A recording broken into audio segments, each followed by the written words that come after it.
Questions everything, for the truth should not be televised. And that's for sure.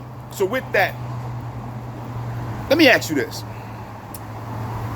If homeless people are struggling already and they need help, and they're going through mental health issues, they're going through medical issues, they're going through addiction issues, do you help them, or do you make it harder for them by incarcerating them and locking them up? Well, these are questions we need to ask ourselves when it comes to being humane and dealing with us as a whole when it comes to humanity. Because there are many people out there that are struggling, and many people out there that are hurting, and many people that are going through mental health issues and going through medical issues and need real help. We got veterans that need real help as well. Veterans that's on the streets right now struggling as well. You know, so as many people out there that are actually in dire need for representatives that are being appointed representatives through voting to actually do something for them, to help them in ways where bills are passed to make it easier for them to get their help that they need. And if you remember, back in San Francisco, back in California area, when that prosecutor that we all see running right now, she didn't put out that type of avenue for them. She said that if you can't get your children to school and get your children in school, then what we need to do is lock you up, put you in prison.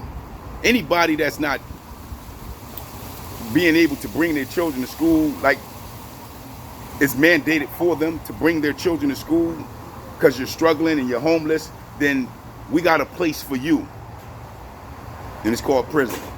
Do you think that's the type of mindset that you want to be your candidate for presidency?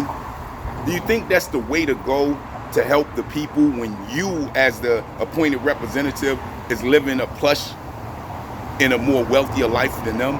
That when you look down on them, that's what you see?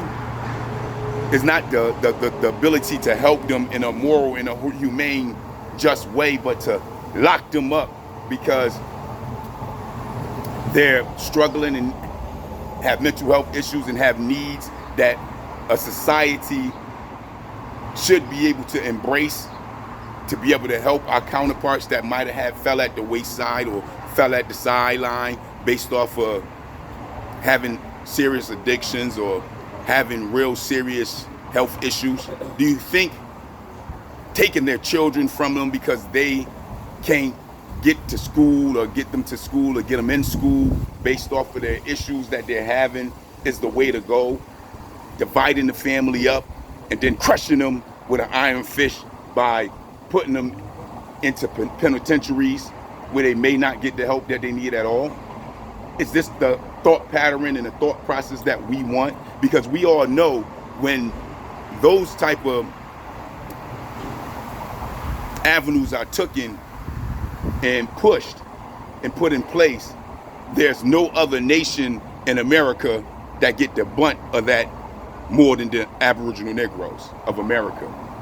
No one will get put in a position of being incarcerated or put into these facilities more than our own people. No one family will be divided more than our own families if that is the state of the mindset of the person that we're putting into office.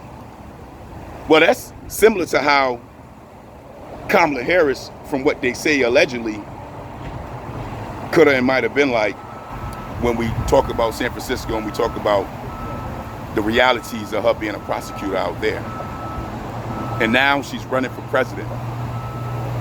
And you're okay with this reality of how she may see things from the basis of what her track record already states she was about when it comes to dealing with our people. You know, and I know that our communities have suffered enough already, and that it comes a time and a place where we need to stand up and say enough is enough. We need true help and true economic growth for our people to be able to sustain themselves and to pull themselves up out of these ghetto slums and hoods that we was forced to be in. We need resources, we need tangibles that will help our people to be able to better themselves.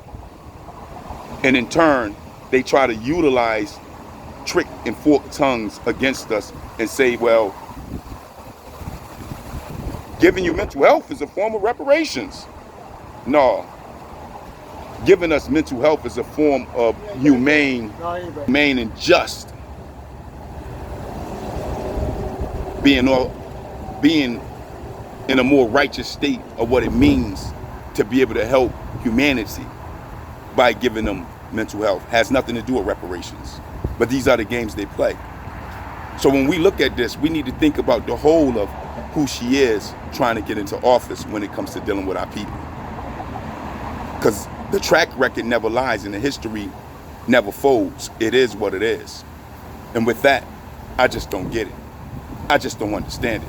But that is the question. You let me know. Peace, peace.